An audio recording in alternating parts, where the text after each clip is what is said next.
Hello friends, welcome to our channel. అందరికీ నమస్కారం. Government జాబ్కి సంబంధించిన ప్రతి నోటిఫికేషన్ కూడా ఇన్ టైంలో కావాలని అనుకుంటే ప్రతి ఒక్కరు కూడా ఛానల్ని సబ్స్క్రైబ్ చేసుకోండి. ఫ్రెండ్స్, మనకి పోస్టర్కి సంబంధించి ఒక భారీ నోటిఫికేషన్ అనేది రిలీజ్ అయిందనేసి అందరికీ తెలుసు. అండ్ దీనికి సంబంధించి కొన్ని టిప్స్ని అయితే నేను ఈ వీడియోలో మీతో షేర్ చేసుకోవడం అయితే జరిగింది.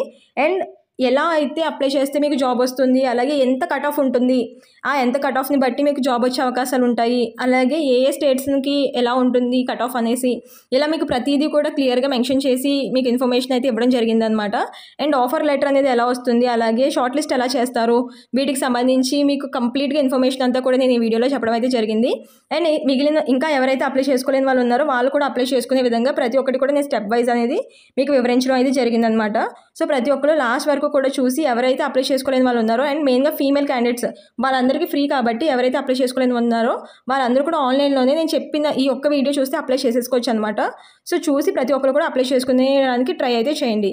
అండ్ దీనికి సంబంధించి ఎలా అప్లై చేసుకోవాలి అనేసి అనేది కూడా మీకు కంప్లీట్గా చెప్పాను కాబట్టి మీ దగ్గర నుంచి నేను కోరుకునేది అయితే ఏంటి అనేసి అంటే జస్ట్ ఒక చిన్న లైక్ చేసి మీరు నాకు సపోర్ట్ చేయండి, అలాగే మీ ఫ్రెండ్స్కి కూడా షేర్ చేయండి. ఖచ్చితంగా యూజ్ అవుతుంది ఈ వీడియో. అండ్ ప్రతి ఒక్కరు కూడా సబ్స్క్రైబ్ చేసుకుని బెల్ ఐకాన్ అయితే క్లిక్ చేసుకోండి. ఫ్రెండ్స్, మనకి పోస్టర్కి సంబంధించి చాలామంది చాలా రకాల డౌట్స్ అయితే అడగడం జరిగిందనమాట. నేను ఈ వీడియోలో కొన్ని డౌట్స్ని అయితే మీకు క్లారిఫై చేయడం జరుగుతుంది. అలాగే ఎంత కట్ ఆఫ్ వస్తే మీకు జాబ్ వస్తుంది అనేసి కూడా మీకు క్లియర్గా నేను చెప్తాను. అండ్ దీనికి సంబంధించి ఇంకా ఏమైనా డౌట్స్ ఉంటే కనుక కింద కమెంట్ సెక్షన్లో కమెంట్ చేసి అడగండి. అండ్ నేను చెప్పిన స్టెప్స్ ఫాలో అయితే మాత్రం ప్రతి ఒక్కరికి జాబ్ వచ్చే అవకాశం ఉంటుంది కాబట్టి వీడియోని లాస్ట్ వరకు చూసి ఎక్కడ కూడా స్కిప్ చేయకుండా చూసి లైక్ చేసి షేర్ అయితే చేసేయండి. అండ్ మనం వీడియోలోకి చూసినట్టయితే కనుక ఇక్కడ మనకి స్టార్టింగ్ డేట్ అలాగే ఎండింగ్ డేట్ అనేసి ఇక్కడ మనకి ఇవ్వడం అయితే జరిగింది. ఇంకా ఎవరైతే అప్లై చేసుకోలేదో వాళ్ళందరూ కూడా వీళ్ళు అప్లై చేసుకోవడానికి అయితే ట్రై చేయండి. ఎందుకంటే ఇక్కడ మనకి ఎండింగ్ డేట్ 3 మార్చ్ 2025 అనేసి ఇక్కడ మనకి క్లియర్గా మెన్షన్ చేశారు. ఇక్కడ మనకి దీనికి సంబంధించి ఇంకా మనకి ఫర్దర్గా డీటెయిల్స్ చూసినట్టయితే కనుక చాలామంది అప్లికేషన్ని ఆల్రెడీ అప్లై చేసుకున్న వాళ్ళు కొన్ని మిస్టేక్స్ పెట్టాము, వాటిని మళ్ళీ కరెక్ట్ చేసుకోవచ్చా అనేసి అడుగుతున్నారు. మనకైతే కరెక్ట్ చేసుకునే అవకాశం ఉంటుంది. అది ఎప్పటి నుంచి అంటే 6, 7, 8 ఈ 3 డేట్స్లో మనకి అప్లై చేసుకున్న వాళ్ళు కరెక్ట్ చేసుకునే అవకాశం అయితే ఉంటుందన్నమాట. సో ఎవరైతే మీరు ఇంకా రీకరెక్షన్స్ ఎవరైతే ఉన్నాయో వాళ్ళందరూ కూడా ఈ 3 డేట్స్లో మీరు రీకరెక్షన్స్ చేసుకునే అవకాశం అయితే ఉంటుందన్నమాట. అండ్ అలాగే చాలామంది రిజిస్ట్రేషన్ కూడా చేసుకోలేని వాళ్ళు ఉన్నారు. అలాగే మెయిన్గా ఫీమేల్ క్యాండిడేట్స్ ఎవరికి కూడా ఎలాంటి ఫీ కూడా లేదు కాబట్టి ప్రతి ఒక్కరు కూడా రిజిస్ట్రేషన్ అయితే చేసుకోండి. ఎందుకనేసి అంటే ఎలాంటి ఫీ కూడా పే చేసే అవసరం లేదు. అలాగే ఇది మనం ఆన్లైన్లోనే అప్లై చేసేసుకోవచ్చు, అలాగే ఫోన్లోనే అప్లై చేసుకోవచ్చు. సో ప్రతి ఒక్కరు అయితే మీ యొక్క లక్ని ట్రై చేసుకోండి. మేబీ వచ్చే అవకాశాలు ఉన్నాయేమో కాబట్టి ప్రతి ఒక్కరు కూడా ఎలాంటి ఫీ కూడా లేదు కాబట్టి అప్లై చేసుకోవడం అయితే ట్రై చేయండి. ఎలా అనేసి అనేది ఇక్కడ చూద్దాం. అండ్ దీనికి సంబంధించి ఇక్కడ మనకి రిజిస్ట్రేషన్ స్టెప్ 1 అనేసి ఇక్కడ ఇచ్చారు చూడండి. ఈ రిజిస్ట్రేషన్ క్లిక్ చేయాలి. క్లిక్ చేసిన తర్వాత మనకి ఎలా ఓపెన్ అవుతుంది, చాలామంది అడుగుతున్నారు అక్క ఇది ఓపెన్ అవ్వట్లేదు, ఇది అదేనా లేకపోతే 2025కి సంబంధించిందేనా, ఇలా చాలా డౌట్స్ అయితే రేస్ చేస్తున్నారు. ఒకసారి నేను ఇక్కడ ఓపెన్ చేస్తున్నాను చూడండి. ఇక్కడ మనకి రిజిస్ట్రేషన్ ఇచ్చారు కదా, ఫస్ట్ ఉన్న దాన్ని నొక్కండి. ఇక్కడ రిజిస్ట్రేషన్ అనేసి ఉంది చూడండి, దాన్ని క్లిక్ చేస్తే మనకి ఎలా ఓపెన్ అవుద్దో చూద్దాం. మనకి ఇక్కడ క్లియర్గా ఇలా ఓపెన్ అవుతుంది పేజ్.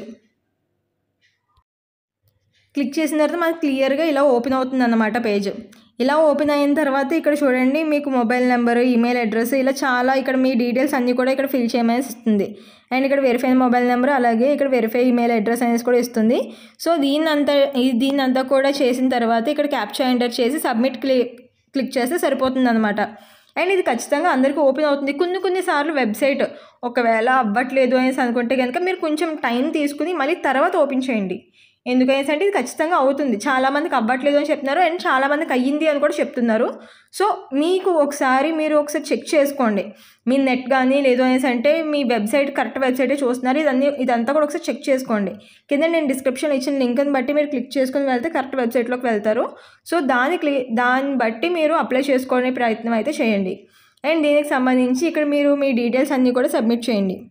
ఇక్కడ మనకి చాలా బేసిక్ డీటెయిల్స్ అయితే ఇవ్వడం జరిగిందనమాట. అంటే ఇక్కడ మొబైల్ నెంబరు, ఈమెయిల్ అడ్రస్ అడిగారు. అండ్ అలాగే ఇక్కడ మీరు మీ డేట్, మీ నేమ్ ఏదైతే ఉందో దాన్ని ఎంటర్ చేయండి. అది కూడా మీ 10th క్లాస్లో ఎలా ఉందో name same as it is enter చేయడం అయితే చేయండి. అండ్ అలాగే మీ మదర్ నేమ్ కానీ ఫాదర్ నేమ్ కానీ ఎంటర్ చేయండి. అది కూడా మీ 10th క్లాస్లో ఎలా ఉందో అలాగే ఎంటర్ చేయాలి. అండ్ ఇక్కడ మనకి date of birth, me gender, and ఇక్కడ మనకి కొన్ని జెండర్స్, ఇంకా చాలా జెండర్స్ అయితే ఇవ్వడం జరిగింది. ట్రాన్స్జెండర్ ఇలా చాలా ఇచ్చారు. సో మీ జెండర్ని సెలెక్ట్ చేసుకోండి. అండ్ కమ్యూనిటీ, మీ క్యాస్ట్ ఏంటి అనేసి అన్నది. అలాగే ఇక్కడ సెకండరీ స్కూల్ పాస్డ్ ఎప్పుడు అనేసి అన్నది. అలాగే ఇయర్ ఆఫ్ పాస్డ్. అలాగే ఇక్కడ మనకి ఏదైతే క్యాప్చర్ ఇచ్చారో అది లాస్ట్లో ఎంటర్ చేసి సబ్మిట్ కొడితే సరిపోతుంది. ఇక్కడ మనకి చాలా ఈజీగా మనకి బేసిక్ థింగ్సే ఇచ్చారు కాబట్టి. అండ్ ఇక్కడ వెరిఫై మొబైల్ నెంబరు, వ్యాలిడ్గా ఉండే మొబైల్ నెంబరు, అలాగే వ్యాలిడ్గా ఉండే ఈమెయిల్ అడ్రస్ మాత్రమే ప్రొవైడ్ చేయండి అనేసి ఇక్కడ మనకి క్లియర్గా మెన్షన్ చేశారు కాబట్టి ఏదైతే యూసేజ్లో ఉందో, అంటే ఇప్పుడు మీరు ఏదైతే యూజ్ చేస్తున్నారో దాన్ని మాత్రమే ఇక్కడ మీరు ఇవ్వండి. అండ్ మీరు నెక్స్ట్ సెకండ్ స్టెప్ ఇక్కడ చూసినట్టయితే కనుక ఇక్కడ అప్లై ఆన్లైన్ అనేసి ఉంది చూడండి. దాన్ని క్లిక్ చేసినట్టయితే ఫస్ట్ మనకి అప్లై చేసుకోవాల్సి అంటే ఫస్ట్ ఇక్కడ ఉన్నది అప్లై అనేసి క్లిక్ చేయండి. క్లిక్ చేసిన తర్వాత మనకి ఇలా ఓపెన్ అవుతుంది అనమాట, క్యాండిడేట్ అప్లికేషన్ ఫామ్ అనేసి. సో మీరు ఆ స్టేటస్ ఏంటి అని తెలుసుకోవాలని అనుకుంటే ఇక్కడ క్లిక్ చేయొచ్చు. ఇక్కడ మీరు రిజిస్ట్రేషన్ నెంబర్ ఇచ్చి ఇలా మీరు తెలుసుకునే అవకాశం ఉంటుందన్నమాట. రిజిస్ట్రేషన్ నెంబర్ ఇస్తే మీకు ఫామ్ ఓపెన్ అవుతుంది, మీ ఫామ్. సో దాన్ని బట్టి మీరు చూడొచ్చు. లేదు అనేసి అంటే ఇక్కడ మనకి సెకండ్ ఇక్కడ చూడండి, ఇక్కడ మనకి అప్లికేషన్ ఫామ్ అనేసి ఉంది, క్యాండిడేట్ అప్లికేషన్ ఫామ్ అనేసి. సో మీరు ఇక్కడ రిజిస్ట్రేషన్ నెంబర్ ఇచ్చుకుని ఇక్కడ మీరు ఏ సర్కిల్కి, అంటే ఇక్కడ మీరు ఏ పర్టికులర్ ఆంధ్రప్రదేశ్ లేకపోతే అస్సాం, బీహార్ ఇలా ఏ దానికైతే మీరు అప్లై చేసుకున్నారో దాన్ని సెలెక్ట్ చేసుకుని ఇక్కడ సబ్మిట్ ఇచ్చుకుంటే కూడా మీకు ప్రింట్ అప్లికేషన్ చేసుకునే అవకాశం ఉంటుందన్నమాట. ఈ స్టెప్స్ ఇలాగా కంప్లీట్ చేసినట్టయితే మీరు అప్లికేషన్ని ప్రింట్ చేసుకోవచ్చు అనమాట. అండ్ ఏమైనా మిస్టేక్స్ ఉంటే కనుక మీకు ఫర్దర్గా మీకు 6-7-8 డేస్లో మీరు దాన్ని ఒకసారి మళ్ళీ రెక్టిఫై చేసుకునే అవకాశం ఉంటుంది కాబట్టి. సో దానికి అప్లికేషన్ స్టేటస్ అనేసి చూస్తే ఇక్కడ మనకి రిజిస్ట్రేషన్ నెంబర్ ఇచ్చేసి మీరు ఆ పర్టికులర్ అప్లికేషన్ స్టేటస్ ఏంటి అనేసి అన్నది కూడా చూడొచ్చు అనమాట. సో మీరు ప్రింట్ చేసుకోవాలంటే ఈ సెకండ్ స్టెప్ అనేది యూజ్ అవుతుంది. అండ్ మనకి ఫీజు ఈ 2 స్టెప్స్ అయిపోయిన తర్వాత ఫీ పే చేయాల్సి ఉంటుంది. ఆ ఫీజు ఎలా పే చేశారు, అది ఎలా చేయాలి అనేసి అనేది ఇక్కడ ఉంటుందన్నమాట. సో ఇక్కడ మీరు రిజిస్ట్రేషన్ మొబైల్ నెంబర్ ఇచ్చేసి ఎవరికైతే ఫీ ఉంటుందో వాళ్ళు ఫీ పే చేసేసుకోవచ్చు అనమాట. సో ఇలాగా ఫీజు చేశారా లేదా అనేసి అనేది కూడా మీరు ఇక్కడ చూసి తెలుసుకోవచ్చు. ఇక్కడ మీకు చాలా రకాలైన స్టేట్స్ అయితే ఉండడం జరిగింది కదా. సో ఇది ఏంటంటే ఇక్కడ మీకు ఒక డివిజన్కి సెలెక్ట్ చేసుకున్న తర్వాత ఇంకో మల్టిపుల్ డివిజన్స్ అయితే సెలెక్ట్ చేసుకుని దాంట్లో అప్లై చేసుకునే అవకాశం అయితే ఉండదన్నమాట. సో మీరు ఇక్కడ ఏదైతే ఇప్పుడు మీరు ఆంధ్రప్రదేశ్ సెలెక్ట్ చేసుకున్నారు అనేసి అంటే కనుక మీకు ఏమైతే ఇక్కడ డివిజన్స్ కనిపిస్తున్నాయో, ఇక్కడ ఏవైతే సర్కిల్ అనేసి ఆంధ్రప్రదేశ్ సర్కిల్ అని కనిపిస్తుందో, సో ఆ డివిజన్ సెలెక్ట్ చేసుకుని మీరు ఇక్కడ డివిజన్స్ అనేసి ఇక్కడ ఉన్నాయి చూడండి, దీన్ని ఇలా క్లిక్ చేసినట్టయితే కనుక మీకు ఇక్కడ డివిజన్స్ అనేవి వస్తాయి అన్నమాట, ఇలా డిస్ప్లే అవుతాయి.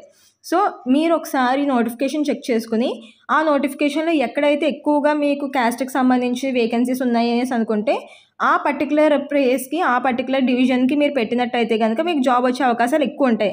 కాబట్టి ఈ టిప్ని పాటించితే ఎవరికైనా సరే ఫాస్ట్గా జాబ్ వచ్చే అవకాశాలు ఉంటాయన్నమాట. ఎందుకనేసి అంటే మీకు ఎక్కడైతే ఎక్కువ ఛాన్స్ ఉంటుందో అక్కడ మీరు దాన్ని యూటిలైజ్ చేసుకుంటే బాగుంటుంది అనమాట. అండ్ మీరు ఇక్కడ ఏంటి అనేసి అంటే ఇప్పుడు అమలాపురం ఉంది, అమలాపురం డివిజన్ని సెలెక్ట్ చేసుకున్న తర్వాత వ్యూ పోస్టుల గురించి చూసినట్టయితే ఇక్కడ మీకు ఎన్ని పోస్టులు ఉన్నాయి అనేసి కూడా ఇక్కడ మీకు క్లియర్గా ఇవ్వడం అయితే జరుగుతుంది. సో కాబట్టి ఇలా కూడా మీరు తెలుసుకునే అవకాశం ఉంటుందన్నమాట. సో ఇలాగ మీరు ఆంధ్రప్రదేశ్ అయితే ఆంధ్రప్రదేశ్, తెలంగాణ అయితే తెలంగాణ, ఇలాగ మీరు ఏ సర్కిల్కి అయితే మీరు అప్లై చేసుకోవాలనుకుంటున్నారో ఒక్క డివిజన్కి మాత్రం అప్లై చేసుకునే అవకాశం ఉంటుంది. కాబట్టి ఈ టిప్ని పాటించండి. అలాగే ఈ టిప్స్ని ఫాలో అయినట్టయితే కనుక మీకు అందరికీ కూడా ఈ జీడిఎస్ దాంట్లో పోస్టల్ దాంట్లో జాబ్ వచ్చే అవకాశాలు అయితే ఉంటాయన్నమాట. ఇఫ్ ఇన్ కేస్ ఎవరైనా సరే ఏదైనా ఇష్యూని ఫేస్ చేసినట్టయితే కనుక అప్లికేషన్ టైంలో, అలాగే అప్లికేషన్ చేసే ప్రాసెస్లో ఇక్కడ మనకి హెల్ప్ డెస్క్ అనేసి ఇవ్వడం జరిగింది.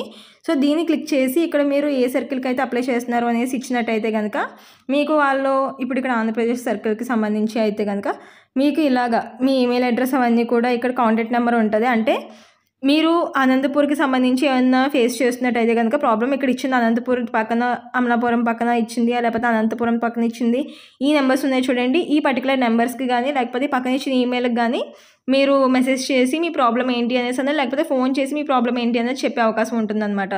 సో ఇలా ఈ ప్రాసెస్ కూడా యూజ్ అవుతుంది మీకు ఎవరికన్నా ప్రాబ్లం ఫేస్ చేస్తున్నట్టయితే. కాబట్టి దీన్ని కూడా మీరు యూజ్ చేసుకోవచ్చు.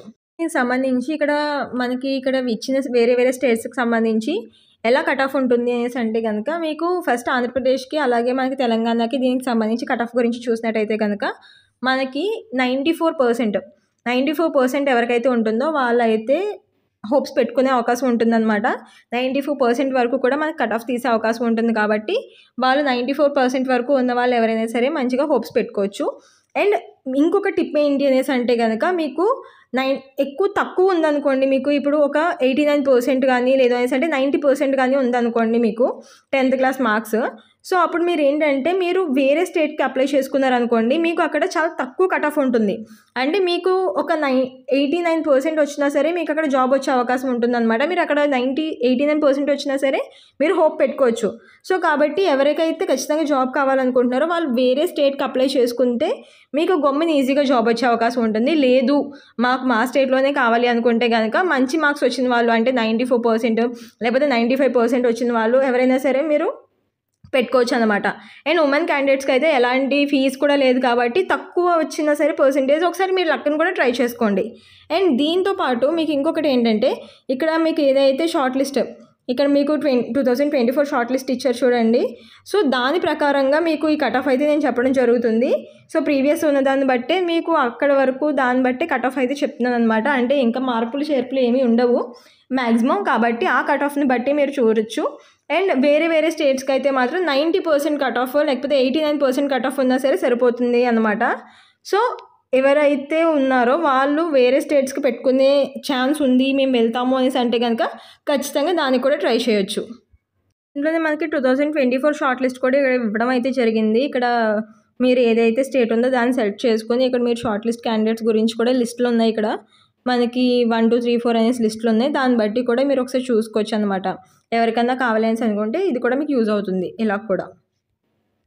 సో ఇది మనకి జీడిఎస్కి సంబంధించిన టిప్స్. అండ్ ఇవి ఫాలో అయితే మ్యాక్సిమం వచ్చే అవకాశం అయితే ఉంటుంది, జాబ్ వచ్చే అవకాశం. అండ్ మీకు జాబ్ వచ్చింది, మీరు షార్ట్ లిస్ట్ అయ్యారు అనేసి ఎలా తెలుస్తుందంటే ప్రీవియస్గా అయితే మీకు పర్సనల్గా లెటర్ పంపించేవాళ్ళు. అండ్ ఆ లెటర్ కూడా ఇప్పుడు కూడా పంపించడం అయితే జరుగుతుంది. బట్ మీకైతే మ్యాక్సిమం మీరు ఏదైతే మొబైల్ నెంబర్ ఇస్తారో ఆ మొబైల్ నెంబర్కి మీకు మెసేజ్ వచ్చేస్తుంది అనమాట. మీరు ఏదైతే పర్టికులర్ డాక్ సేవక్కి కానీ లేదా సెంట్రల్ పర్టికులర్ పోస్టులకి ఏదైతే అప్లై చేసుకున్నారో దానికి సంబంధించి మీరు సెలెక్ట్ అయ్యారు అనేసి మీకు వచ్చేస్తుంది అనమాట. సో మెసేజ్ అండ్ ఈమెయిల్ ఈ రెండు కూడా వచ్చేస్తాయి. సో కాబట్టి మీరు ఎలాంటి ఇబ్బంది కూడా పడక్కర్లేదు. అండ్ షార్ట్ లిస్ట్ కూడా మీకు ఫాస్ట్గానే వస్తుంది. నేను దాన్ని కూడా మీకు ఎప్పుడు వస్తుంది అనేసి అని కూడా నేను మీకు చెప్తాను మీకు ఇక్కడ వచ్చిన తర్వాత. దీనికి సంబంధించి కొన్ని టిప్స్ అయితే ఉన్నాయి, అవి నేను నెక్స్ట్ వీడియోలో కూడా మీకు చెప్తాను. ఇంకా మీకు కూడా ఏమైనా డౌట్స్ ఉంటే నన్ను కమెంట్ సెక్షన్లో కమెంట్ చేసి అడగండి. నేను అవన్నీ కూడా మళ్ళీ ఒక మంచిగా ఒక క్లారిటీగా ఒక వీడియో చేయడం అయితే జరుగుతుంది. సో కాబట్టి ప్రతి ఒక్కరు కూడా మీ కమెంట్స్ని అలాగే మీ యొక్క సజెషన్స్ని కూడా చెప్పండి. అండ్ దీనికి సంబంధించి ఇంకా ఏమైనా డౌట్స్ ఉంటే కనుక కమెంట్ సెక్షన్లో కమెంట్ చేసి అడగండి. అండ్ ప్రతి ఒక్కరు కూడా మీ ఫ్రెండ్స్ అందరికీ కూడా దీన్ని షేర్ చేయండి. సో వాళ్ళకు కూడా ఇది యూజ్ అవుతుంది. ప్రతి ఒక్కరు కూడా 10th క్లాస్ అర్హత ఉంటుంది కాబట్టి ప్రతి ఒక్కరు కూడా పెట్టుకునే అవకాశం అయితే ఉంటుంది. సో ప్రతి ఒక్కరు అప్లై చేసుకోండి. అండ్ మీ దగ్గర నుంచి మేము కోరుకునేది ఒక్కటి జస్ట్ ఒక చిన్న లైక్ చేసి మాకు సపోర్ట్ చేయండి. అండ్ సబ్స్క్రైబ్ చేసుకుని బెల్ ఐకాన్ అయితే క్లిక్ చేసుకోండి. ఇంకా మీకు ఇలా వచ్చే నోటిఫికేషన్స్ అన్నీ కూడా వస్తాయి. సో ఎవరు కూడా మిస్ అవ్వకుండా ఉంటారు. అండ్ ప్రతి ఒక్కరు కూడా కమెంట్ సెక్షన్లో మీ డిస్ట్రిక్ట్ ఏంటి అనేసి అనేది కూడా కమెంట్ చేయండి. సో దట్ నేను దానికి సంబంధించిన వీడియో రాగానే మీకు పెట్టే అవకాశం అయితే ఉంటుంది. కాబట్టి ప్రతి ఒక్కరు కూడా మీ డిస్ట్రిక్ట్ ఏంటి, ఎక్కడి నుంచి చూస్తున్నారు అని కూడా కమెంట్ చేసి నాకు చెప్పండి. Please do like, share and subscribe for more information. Thank you for watching.